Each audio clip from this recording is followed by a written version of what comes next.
Si tenés entre 18 y 31 años, abrí tu cuenta gratis y online y sacá tu tarjeta de débito You con ahorros pensados para vos, seguros para la bici, celu o instrumentos y mucho más. La tranquilidad no es inmóvil, es una sensación que cambia con vos y con lo que te pasa. En Sumum contás con la última innovación tecnológica y con servicios médicos de vanguardia para que la tranquilidad te acompañe siempre. Sumum. Excelencia para tu vida.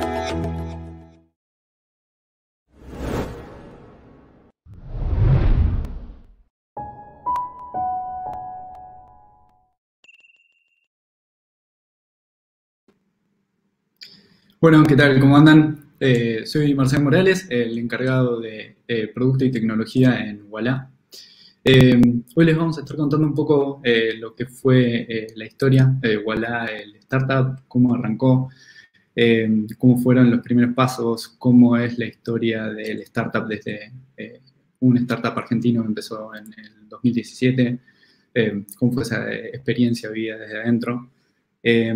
Después vamos a pasar un poco cómo fue el crecimiento, una mirada del producto Ualá, cómo fue la estrategia, cómo fuimos pensando los primeros pasos, los segundos pasos, cómo estamos pensando un poco el futuro.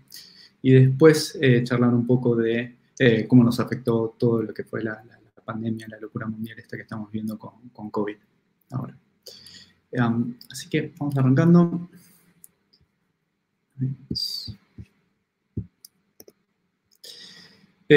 Para empezar, quería comentar un poco qué es Ualá. Ualá, para los que no conocen, capaz campuseros que están en Uruguay, Paraguay. Ualá es una aplicación móvil, es una tarjeta prepaga Mastercard. Esta tarjeta te permite hacer consumos internacionales.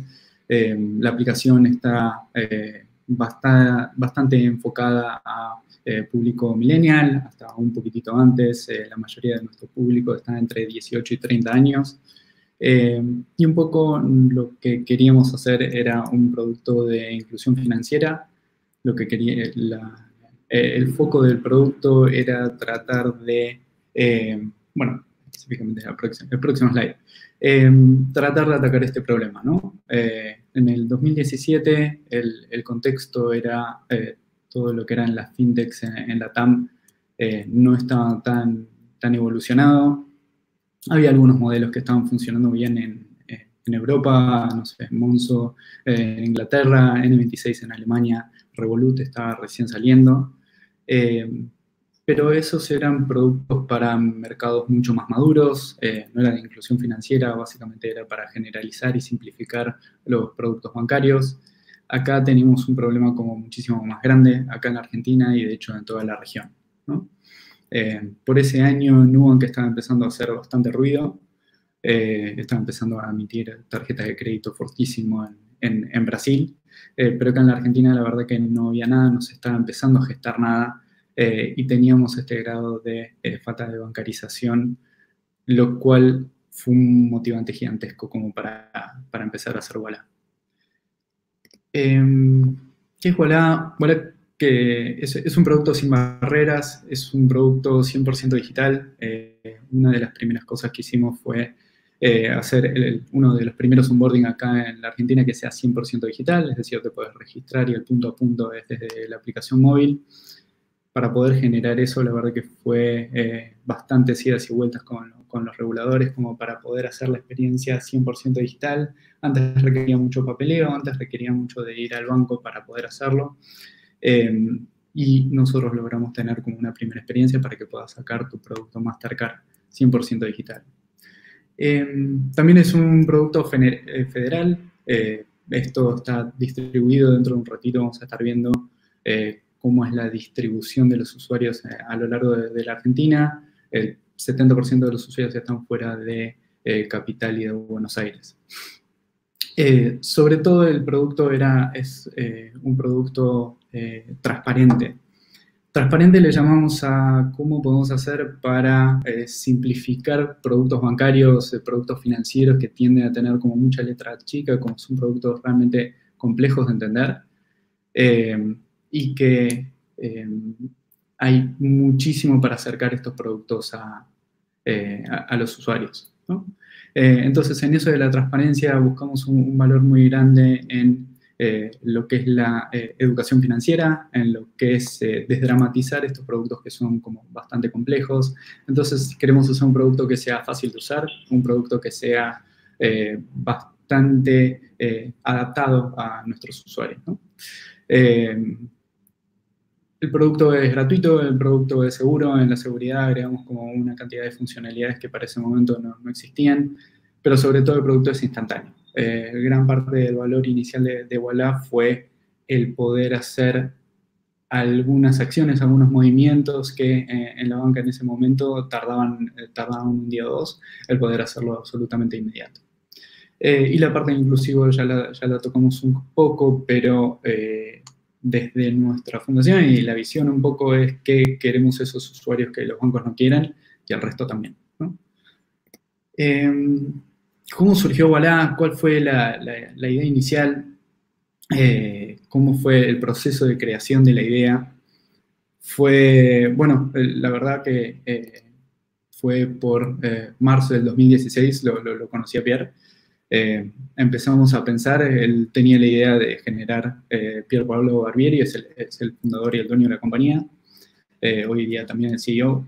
Él tenía la idea de hacer un banco digital en Argentina, en ese momento estaba en Estados Unidos y estábamos viendo estas tendencias mundiales y tenía muchas ganas de emprender acá en la región. La idea del banco digital en ese momento no era demasiado sencillo para poder implementarlo.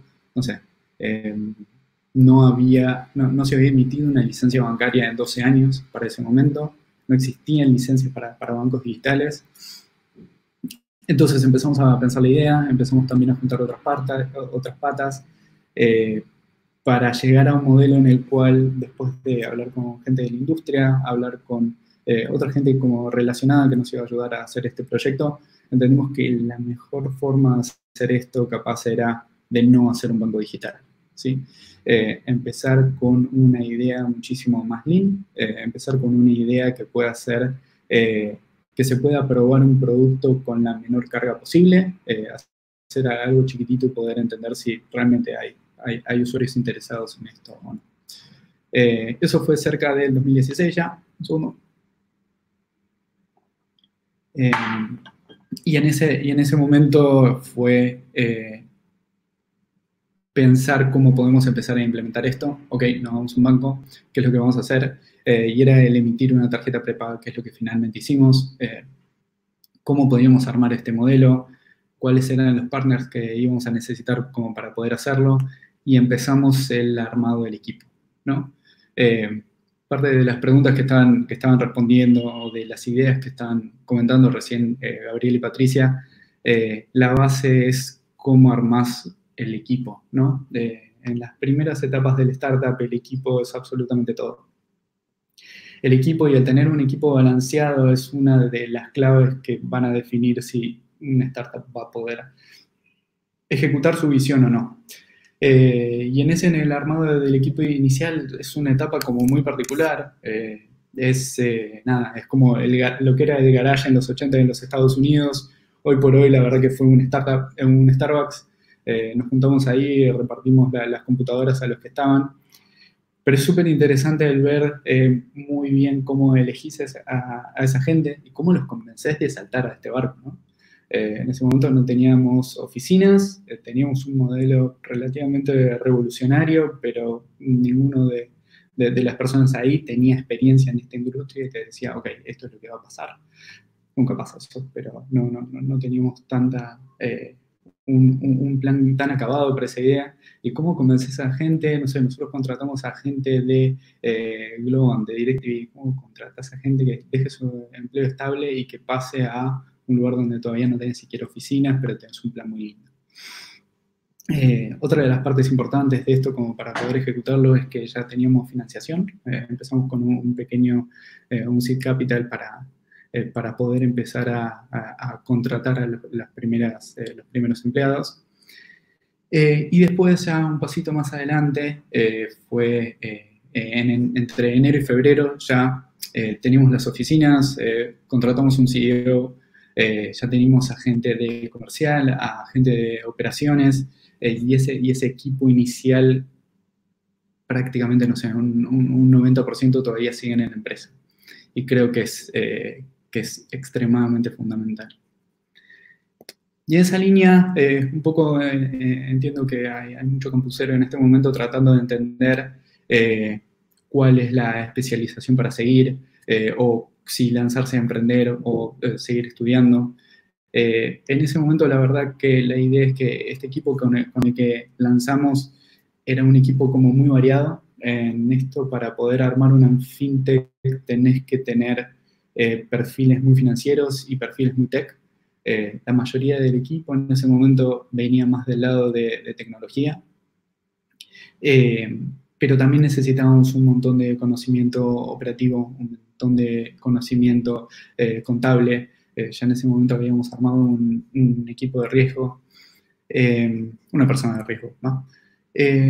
Y sobre ese momento, es el momento antes de lanzar un producto, tiene un grado de efervescencia. O sea, en este momento con esta gente es como que solamente se habla de Ualá, es Ualá las 24 horas del día. Las discusiones que teníamos después de qué es lo que queremos lanzar, qué es lo que no queremos lanzar, la verdad que nos llevaban, pero desde estudiar hasta armar proyecciones, a entender, pero cada uno, pero digo, desde data al manager de riesgo hasta el gente de marketing, tratando de entender qué es lo que puede funcionar y no puede funcionar, y nunca lo habíamos hecho antes, ¿no? Nunca lo habíamos hecho antes, y estas decisiones, que es un poco qué es necesario para lanzar, cómo definir un MVP, el producto mínimo viable, son discusiones pero magníficas, que estuviste trabajando un año más o menos en una idea y estás ajustando los últimos tornillos como para entender ok, abro la canilla y veo qué pasa.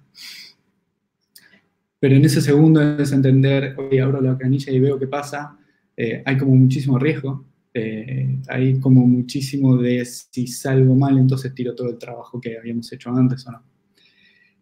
Un poco el esquema con el que salimos es este que estamos mostrando acá.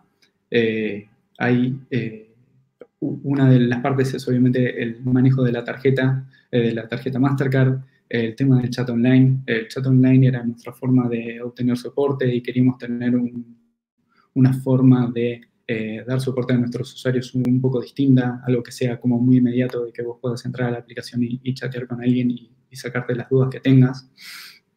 El tema del procesamiento en tiempo real, ahí fuimos como muy picky con los proveedores que elegíamos, y realmente dentro de eso, una de las razones por las cuales elegíamos era: nosotros queremos pasar la tarjeta y que mientras, no sé, el cajero o el mesero va y vuelve, yo ya quiero haber recibido la operación en el teléfono, ¿sí? Queríamos tratar de volver esa experiencia para tener la seguridad que el usuario tiene control específico de sus finanzas. Ualá, en definitiva, es una herramienta para el control de tus finanzas. Por eso otro de los productos que armamos es el tema del análisis de gastos. Es cuando te llega cada uno de estos consumos, va a tener una categoría, y con esa categoría, en otra sección, lo que estamos armando continuamente es categorizando tus gastos, y que segundo a segundo vayas entendiendo en qué estás gastando tu plata, ¿sí? Que vayas a entender a dónde se está yendo tu plata. Eso era una de las claves que hicimos. Otro era el tema de las transferencias entre usuarios. Las transferencias entre usuarios, para el momento todavía no había alias de CBU. Las transferencias tenías que poner los 22 dígitos del CBU para poder transferirle a otra persona, y tenías que dar de alta a un beneficiario. La verdad, todavía era un poquito complejo el hacer eso en la banca local. Acá era básicamente, tenías el nombre de usuario y en 3 clics podías hacer una transferencia, ¿no? Eso la verdad que fue un caso de uso bastante bueno. Otro de los puntos, por supuesto, era para poder hacer retiros por cajero, de tener una forma de obtener tu dinero en cualquier ATM del país, cualquier cajero automático. Y acá hay una línea que es bastante importante. Nosotros, al querer hacer un banco digital sin sucursales, necesitamos tener un punto de contacto con los usuarios. ¿Y cómo haces si no tenés sucursales? ¿Cuáles eran esos puntos de contacto? Entonces, básicamente nos valimos ahí de todos los puntos de carga de Pago Fácil. En ese momento nosotros salimos con Pago Fácil, y que la capilaridad de Ualá te la estaba dando cada uno de estos puntos de carga, ¿sí? Tenías atención online desde la aplicación, y si querías cargar tu tarjeta podías utilizar todo lo que es la red de carga. Y después, de las discusiones más divertidas de este momento era cómo hacíamos para salir. Lo que definió, y nos peleamos como 2 o 3 meses por esto, fue, teníamos la aplicación de Android como súper avanzada, y pusimos la fecha de salida cuando ya estábamos probando la aplicación de iOS. Entendíamos, tuvimos un montón de discusiones y entendimos, hasta que no está iOS no podemos salir.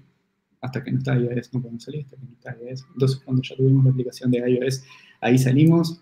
Era una cuestión de tratar de entender, porque entendimos que había todo un público, tanto, bueno, la prensa local, muchos manejan iOS, pero también el público inicial para una fintech. Entendemos que los early adopters también utilizan bastante iOS. Hoy por hoy, la verdad que la cantidad de iOS se redujo bastante dentro de toda nuestra población, pero para ese momento lo habíamos definido como crítico. Bien, ¿cómo fue la salida? Entonces, nada, después de ya un año de trabajo con todo el equipo, en principio con nosotros solos, salimos un 4 de octubre del 2017, definimos la salida, y en ese momento, otras de las discusiones gigantescas que teníamos, y es de la parte más divertida, es, ok, ¿qué es el éxito? O sea, ¿cómo entendemos de que esto funciona o no funciona? ¿Cuál es el product market fit? ¿Existe o no existe? ¿Cómo lo vamos a medir? ¿Cómo lo vamos a entender? Entonces armamos unas proyecciones en ese momento que decía que para diciembre, por ejemplo, íbamos a tener a 10.000 tarjetas emitidas. Para ese momento, antes, si nos preguntaban el 3 de octubre, era una absoluta locura, y no, si pasaban esas 10.000 tarjetas íbamos a estar festejando en un yate. Bueno, no pasó nada de eso. De hecho, el primer fin de semana que salimos, en uno de los puntos del registro, nosotros le pedimos al usuario el DNI, el ampersand reverso del DNI, y después le pedimos que se saque una selfie. Ese proceso, al principio, era manual. Había una persona que iba a estar haciendo esas validaciones cuando salimos, y se sumaron tantos usuarios que el primer fin de semana nos tuvimos que quedar todos validando manualmente a los usuarios. Una locura. Desde el dueño de la compañía, el CEO, absolutamente toda la gente, estuvimos el fin de semana entero, y de hecho hasta había competencias para ver quién validaba más usuarios. Fue una cosa como súper especial, pero también plasmábamos la energía que tenía en ese momento, y la verdad que eso era trabajar, pero de lunes a domingo de corrido, y la verdad que no importaba. Pero esa experiencia también nos dio muchísimo el tema de verle la cara a cada una de las personas. A cada una de las personas que se estaba registrando en Ualá, vos tenías que ver la selfie y empezabas a entender tu producto, pero a un nivel de profundidad como muchísimo mayor. Y eso fue una experiencia pero espectacular. Después, a los 6 meses, ya nos sacaron el acceso a todos y nadie más podía validar manualmente, salvo un equipo por compliance, etc. Pero mi primer fin de semana fue así, y la verdad que estuvo súper bueno. Entonces, lo que terminamos emitiendo para diciembre fueron 35.000 tarjetas. En vez del chat teníamos demasiados kilómetros operativos como para estar pensando en la nada. Hicimos un asado y no mucho más. Y nada, en esos momentos, y sobre todo para ese nivel de estrés, lo que te va generando es un estrés en cada uno de los puntos, en cada una de las áreas, de lo que vos pensabas que podías, primero de las hipótesis que tenías para cuando ibas a tener 10.000 tarjetas, y después si eso lo triplicás, nada, tenés que absolutamente todos los procesos y no procesos que tenías en ese momento, los tenés que reforzar muchísimo, ¿no? Entonces había como muchísima emoción, era espectacular lo que estaba pasando, pero por el otro lado era una cantidad de laburo, pero insufrible. Ahora quería comentarles un poco del producto, de cómo lo pensamos, cómo fueron las evoluciones después de esta salida, porque una vez que salimos tuvimos un tiempo como para estabilizar la plataforma, estabilizar de que todo empiece a funcionar más o menos bien, y empezar a generar como pequeñas mejoras, funcionalidades nuevas, como eso lo que ven acá, tipo la recarga de celulares o los pagos de facturas.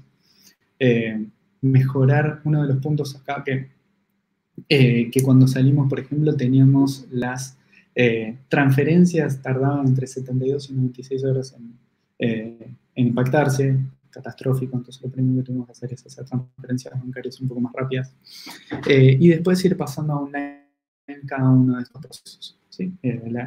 Por ejemplo, las recargas de pago fácil tardaban 24 horas, después las pasamos online. Y un poco la visión para esto era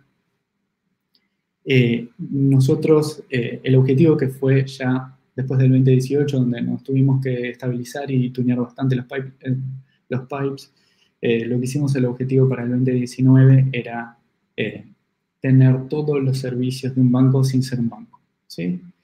Esta era nuestra base, esto era lo que queríamos hacer, era brindarle soluciones a nuestros usuarios. Nuestros usuarios a grandes rasgos son usuarios que no tienen una tarjeta bancaria o que tienen muy malos servicios financieros, o sea que están pobremente bancarizados. Estamos entre esas dos líneas.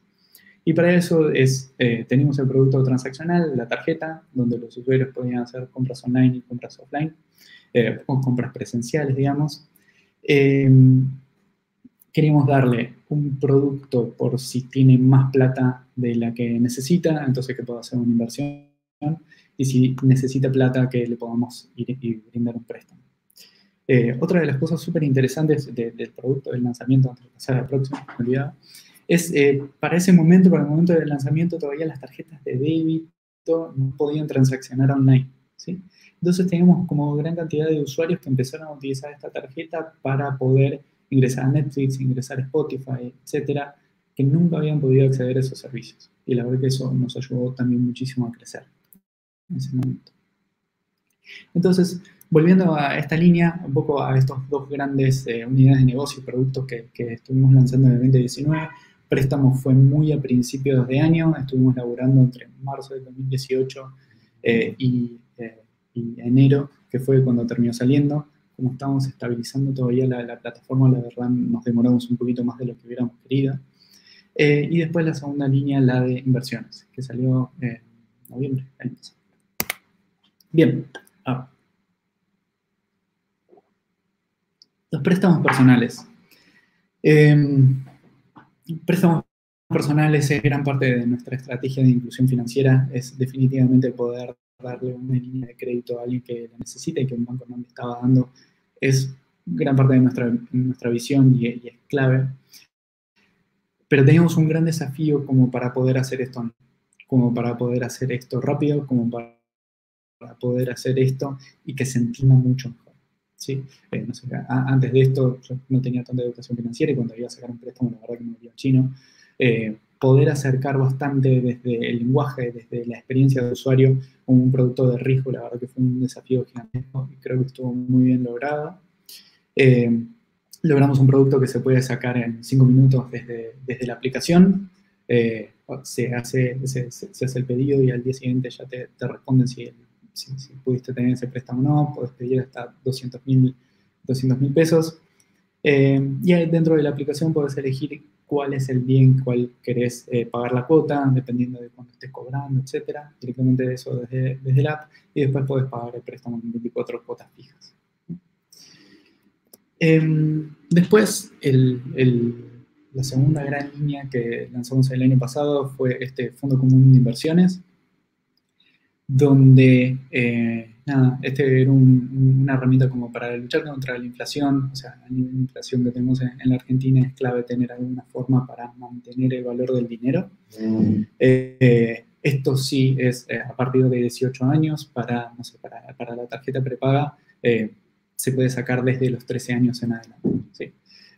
Para poder invertir sí necesitamos que el usuario tenga más de 18 años Para eso hicimos una alianza con el grupo SBS. Un poco el tema de que se puede invertir desde $1 es no ponerle barreras de entrada a este producto. La verdad que se puede probar, pero con cualquier valor que vos pienses, tipo a partir de $1 es invertir nada. Fíjate de poner $1, confía en el producto y después podés invertir más y vas a ver cómo tu plata va creciendo. Otra de las barreras que tienen estos productos, como un plazo fijo, etcétera, es necesitas poder tener liquidez de ese dinero, entonces podés hacer un rescate en tiempo real. La idea es que toda la experiencia sea online, vos podés suscribir online y podés rescatar tu dinero online, tenés libre disponibilidad y toda la liquidez de ese dinero, ¿no? Entonces, esta era la otra línea con la cual nosotros completábamos nuestro baseline. Y eso ya para principios de este año un poco lo que conformaba esta línea de producto, ¿no? Tenías compras, podías hacer cargas. También otra de las cosas que hicimos es implementamos CB-Corta-U, que es un protocolo para tener una clave virtual uniforme, similar a la que es una clave bancaria uniforme, como para poder hacer transferencias inmediatas con todos los bancos, lo cual fue súper importante. Y a esto le sumamos la parte de préstamos e inversiones. Y con eso es el producto que tenemos hoy día. Bueno, en números. Hasta ahora, en los 33 meses que tenemos historia, logramos emitir hace muy poquitito la tarjeta 2 millones, lo cual nos genera con muchísima satisfacción. Tenemos una población no bancarizada de un 65%, lo cual es súper importante y es gran parte de nuestro foco, cómo podemos darle servicios a toda esa base. Como les contamos antes, el 68% es menor de 30 años y el 70% está fuera de Cava y de Gran Buenos Aires, ¿no? Ahí hay dos números, que básicamente el 5% de toda la Argentina ya tiene igualdad, lo cual está buenísimo, y el 20% de las personas entre 20 y 24 años. ¿En qué gastan los cualeros? Este es un poco un resumen de un agrupado de todo el análisis de gasto, de esa sección que les comenté hace un ratito, donde nuestros usuarios gastan muchísimo en la parte de lo que serían servicios y débitos automáticos. En realidad, sobre eso queremos hacer una modificación a esta parte porque analizando justamente esta data vimos que hay un porcentaje de consumos para gaming que es gigante, ¿sí? El 24% de los consumos que se hacen en Iguala es para plataformas de gaming tipo Steam, PlayStation, etc. Entonces creo que se merecen una categoría per se porque realmente representa lo que nuestros usuarios están usando, ¿no? Y el tema con eso es que hay un caso de uso que sí es para bancarizado o no bancarizado y da igual.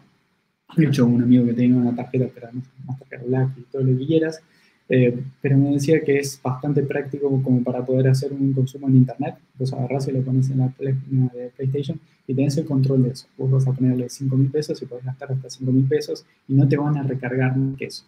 Es una buena herramienta tipo para fraude online o para cualquier cosa. Si vos agarrás y empezás a ver algo medio raro, te va a llegar una notificación en tiempo real cuando te llega un consumo que desconoces y en ese momento podés congelar tu tarjeta, ¿no? Entonces ese es un caso de uso que se viene usando muchísimo. Y también lo que comentábamos tipo de Netflix y Spotify tipo, son bastante fuertes en ese segmento. Bueno, crecimiento y organización. Acá es comentar un poco la otra parte, más la parte de producto, ahora volviendo un poco más a la parte organizacional y cómo fue creciendo el startup. Nada, ya a esta altura es como tenemos el espíritu del startup, pero ya somos bastante gente, ya superamos las 300 personas. Y ese crecimiento va generando un montón de cambios constantes, ¿no? Primero quiero retomar uno de los puntos del principio, que es el tema de la mezcla de las culturas. Para poder armar una fintech necesitas una buena parte de conocimiento financiero, del sistema bancario, de los productos financieros, que son clave para nuestra industria. Y después otra parte que sabe hacer tecnología, que sabe hacer productos digitales y que lo sabe hacer muy bien, ¿sí? Pero estas dos culturas no son tan fáciles de amalgamar, no es tan fácil hacer como una sinergia, vienen de culturas muy distintas. De hecho, al principio de todo nosotros hablábamos de las corbatas y las jotas. Esto significaba que la gente en el trabajo anterior, unos venían de trabajar, no sé, 10 años, 20 años en un banco, donde iban de saco y corbata, y el resto venía de líneas de desarrollo donde en verano iban en jotas. Y eso generaba como un montón de ruido, che, pero ¿por qué este viene en jotas y yo vengo de otra cosa? Poder generar sinergias entre esas diferencias es un desafío constante. Y si a eso le sumamos un nivel de crecimiento como el que tenemos acá, la verdad que el desafío es doble y que necesitas como muchísima alineación, ¿no? Los objetivos tienen que estar muy claros y tenés que tener una agilidad organizacional y una flexibilidad y adaptabilidad como muy, muy grande. Esto lo que genera es, nosotros partimos desde cero, donde no había absolutamente ningún proceso, no había nada.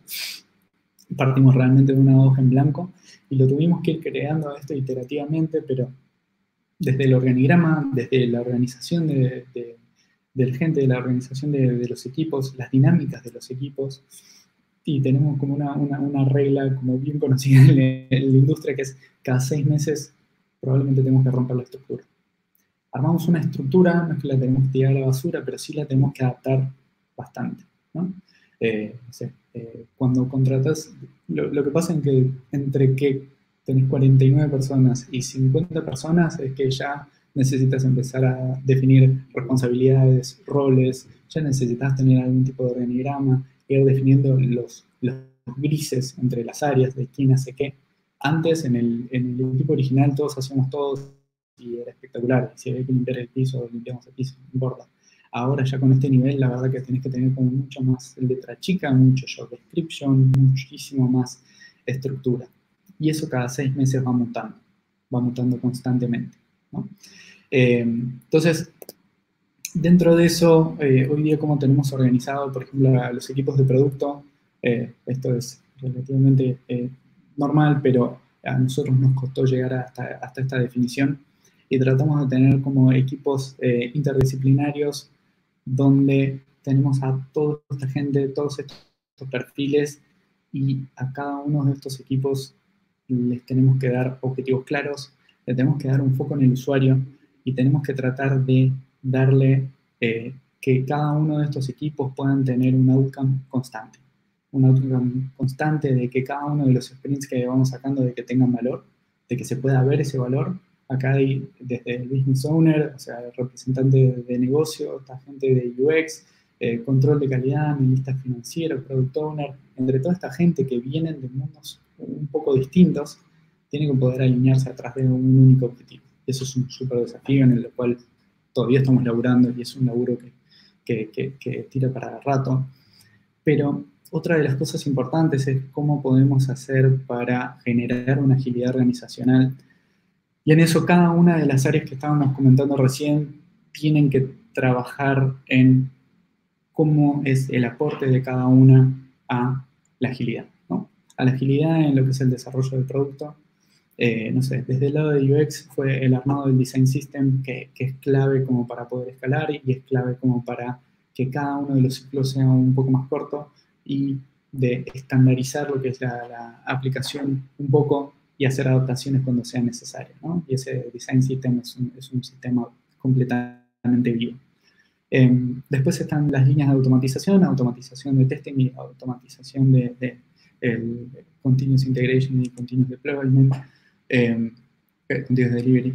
Y en esas líneas lo que hace es efectivamente de poder estar continuamente realizando código y que cada vez eso pueda ser más rápido. Por el otro lado, una arquitectura desacoplada, es decir, de lo que minimizar el grado de dependencias que tenemos entre los equipos, y eso a nivel arquitectónico, microservicios, tratar de pensar cómo podemos ir desacoplando las líneas lo más posible.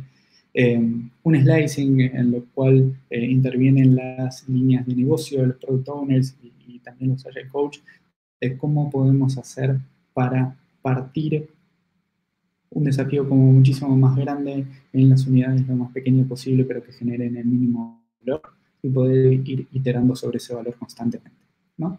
Y eso es la línea de experimentación, que sí ya es un poco de todos los equipos: experimentar, validar con los usuarios, hacer entrevistas con usuarios, hacer el testing, todo lo que sea necesario para tener valoración, para cuando salimos ya tenemos como bastante terreno ganado de cara a lo que es validar una hipótesis, que la única forma de validar la hipótesis es lanzar un producto, ¿no?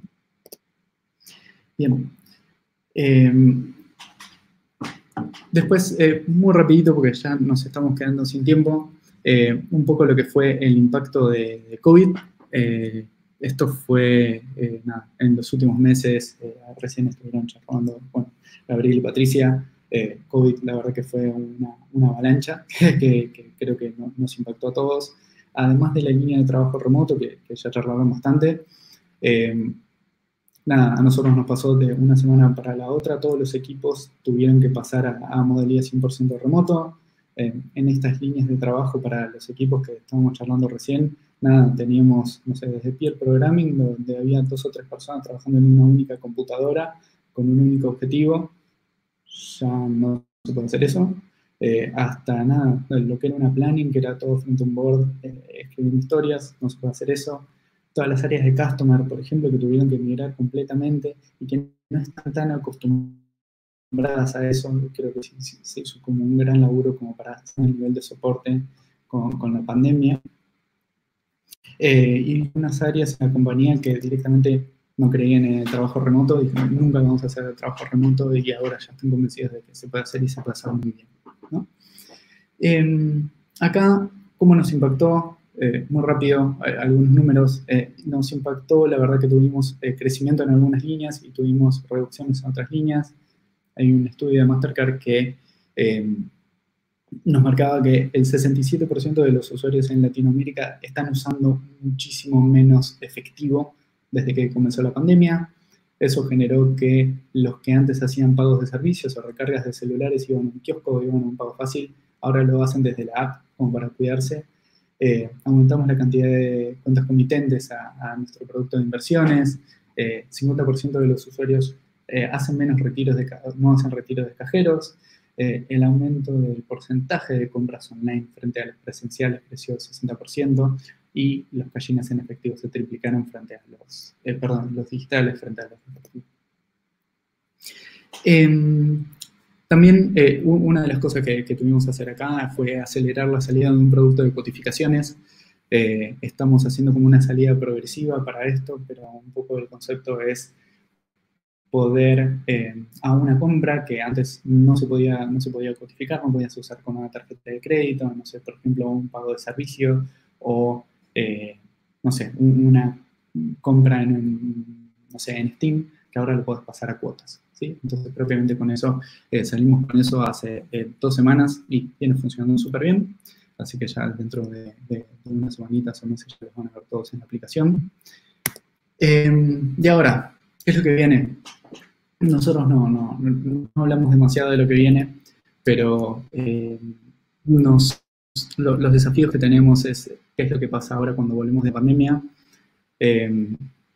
cómo vamos a hacer con el tema de trabajo remoto, vamos a seguir manteniendo las oficinas, sino una de nuestras líneas estratégicas es, por ejemplo, la internacionalización. Hasta que nos hagamos, no podemos comentar mucho, pero esa es una de las líneas.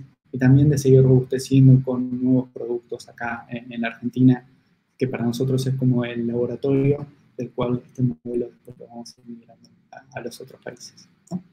Así que bueno, nada, muchas gracias por este lado. Vamos a pasar a ver las preguntas. No sé si hay preguntas.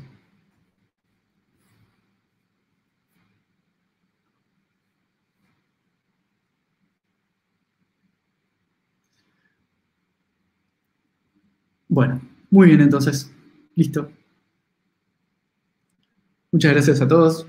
Hasta luego.